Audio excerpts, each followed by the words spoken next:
समय बहुत हो गया है और आपने बड़ी धैर्यशीलता का परिचय दिया है।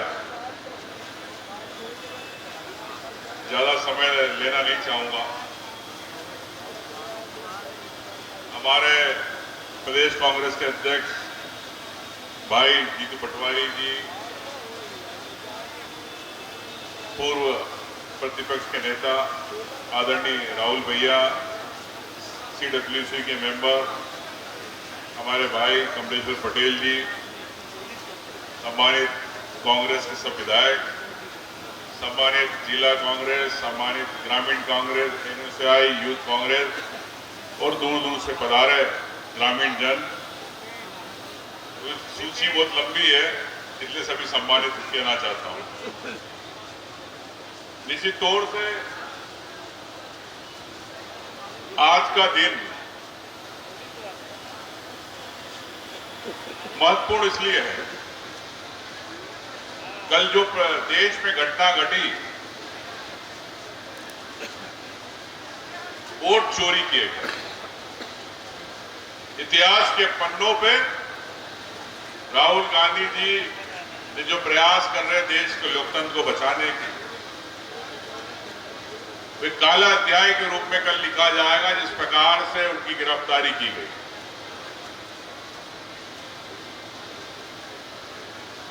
आज न्याय की बात है।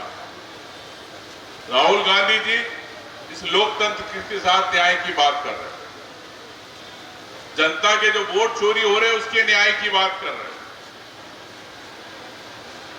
प्रदेश के अंदर जनता की आवाज उठाने वाली विपक्ष के सदस्य के साथ अन्याय किया गया, फर्जी रिपोर्ट डाली गई। हम इनके न्याय की बात कर रहे हैं। लेकिन ये देश और प्रदेश के अंदर एक नया ट्रेंड चालू हो गया है, हिटलर शाही का, तानाशाही का। देश अब लोकतंत्र से बाहर होता जा रहा है। जो लोकतंत्र के अंदर विपक्ष की आवाज भी होती है, आम जन की आवाज भी होती है, एक मीडिया के पत्रकार की भी आवाज होती है, एक सोशल मीडिया पे एक्टिविस्ट है उसकी भी आवाज होती है, एक वकील की भी आवाज होती है, एक डॉक्टर की भी आवाज होती है, एक सैनिक की भी आवाज होती है, एक किसान की भी आवाज होती है। लेकिन हर आवाज को दबाने का प्रयास किया जा रहा है पूरे देश के अंदर। प्रदेश के अंदर 70 लाख पुलिस केस दर्ज कर दिए गए कांग्रेस के कार्यकर्ताओं, आम लोगों पे। क्यों? क्योंकि वो कहीं ना कहीं अपनी आवाज लड़ रहे थे, कहीं धरना दे रहे थे, कहीं प्रदर्शन कर रहे थे, कहीं जन आवाज बन रहे थे, किसी के अन्याय की लड़ाई लड़ रहे थे। तो आप समझ सकते हो, प्रदेश की आबादी 7.5-8 करोड़ है, मतलब तकरीबन 8 से 10% लोगों पर केस दर्ज हो गए। प्रमाण के साथ कह रहा हूं। और कराने वाले कौन? ये भारतीय जनता पार्टी के नेता, मंत्री, जो कमजोर है, सामने लड़ नहीं सकते, पुलिस का सहारा लेते हैं, वो पुलिस को कंधा बनाते। वो कई अधिकारी तो अभी भाई बता रहे थे कि जब पैसे देके अगर कोई आएगा आपके जिले के अंदर तो जनता पर जुर्म करेगा, भ्रष्टाचार करेगा। यहां के SP का जानकारी मालूम पड़ेगी 50 लाख दिए। मैं तो कहता 50 लाख नहीं, 2 करोड़ से ज्यादा पैसे दिए होंगे भोपाल में। अब अगर ऐसे SP रहेंगे और ऐसे स्वास्थ्य मंत्री जो प्रदेश के स्वास्थ्य देख रहे, स्वास्थ्य विभाग संभाल रहे, उनके गृह जिले, गृह नगर के अंदर ही जगह जगह कोरेक्स बिक रही, नालियों के अंदर कोरेक्स की बोतलें मिल रही, ड्रग चल रहा, कोई बोल रहा अब स्पेन भी आ गया। तो आप ऐसे स्वास्थ्य मंत्री को आप लोग वोट देते हैं? यहां की जनता से पूछना चाहता हूं, जो आपके बोर्ड पे आपके घर के अंदर या आपके युवाओं को नशे की लत के अंदर डाल रहा, नशे से बाहर नहीं कर पा रहा। मैं कहना चाहता हूं कि निश्चित तौर से एक बदलाव की आवश्यकता है। फर्जी वोट के जो तरीके हैं, जिस प्रकार से राहुल गांधी जी ने बताया, मध्य प्रदेश के अंदर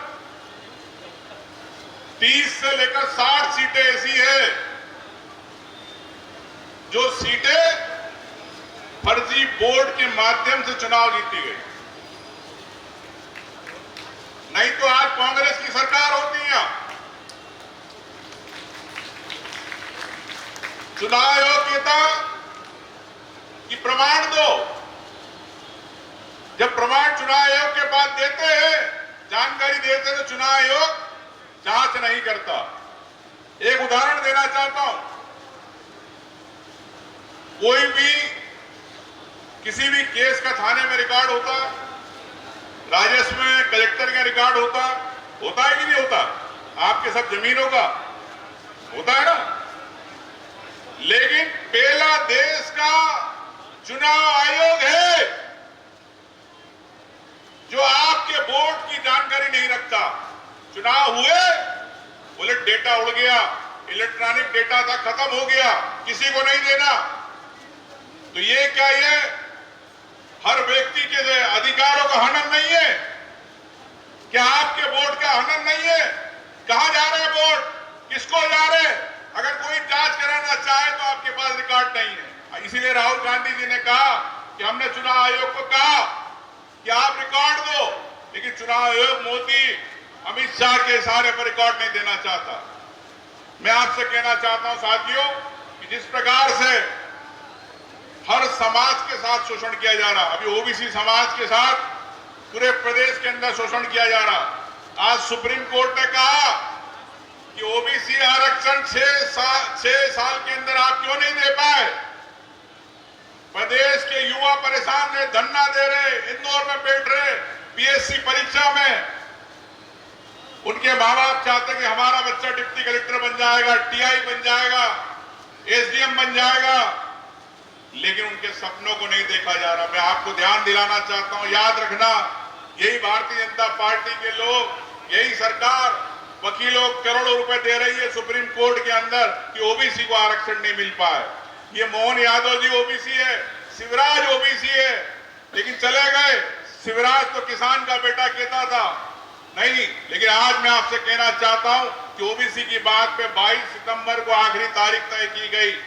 कहा सरकार को अगर आप आरक्षण नहीं दे सकते तो सुप्रीम कोर्ट तय करेगा। ये आज मैं आपको कहना चाहता हूं। दूसरी बात, शिवराज किसान की बेटे की बात है। देश के अंदर किसान के कृषि मंत्री बन के बैठ गए, लेकिन कभी इतने साल मंत्री मुख्यमंत्री रहे, हमेशा आपसे वोट मांगते रहे। आज का शिवराज जी आपके बीच में आए कि आपको खाद मिल रही कि नहीं मिल रही पूछने? कोई आया? शिवराज जी बताओ, हाथ ऊंचा करके बताओ। नहीं यार, आपको बिजली मिल रही? नहीं मिल रही। ये शिवराज बैठे दिल्ली में, वो किसानों की, मध्य प्रदेश की आवाज नहीं सुनना चाहते। किसान पे लाठी पड़ रही, किसान संघर्ष कर रहा, किसान की पूरी जीवन रोजी रोटी वो जमीन है, उसका परिवार, उसका भविष्य, वो उसकी जमीन है, लेकिन किसान के आंसू नहीं पोंछना चाहती। इनका किसान संघ चुनाव के समय आता है कि हम आपको खाद दिलवाएंगे, आपको सब्सिडी दिलवाएंगे, आपको अनुदान दिलवाएंगे, लेकिन आज 1.5 साल के अंदर किसान संघ गायब है पूरे प्रदेश से। कहां गए वो लोग जो पर्चे बांटते थे वोट के समय? कहां गए किसानों की बात करने वाले किसान संघ के लोग? ये भारतीय जनता पार्टी की कथनी और करनी का फर्क है।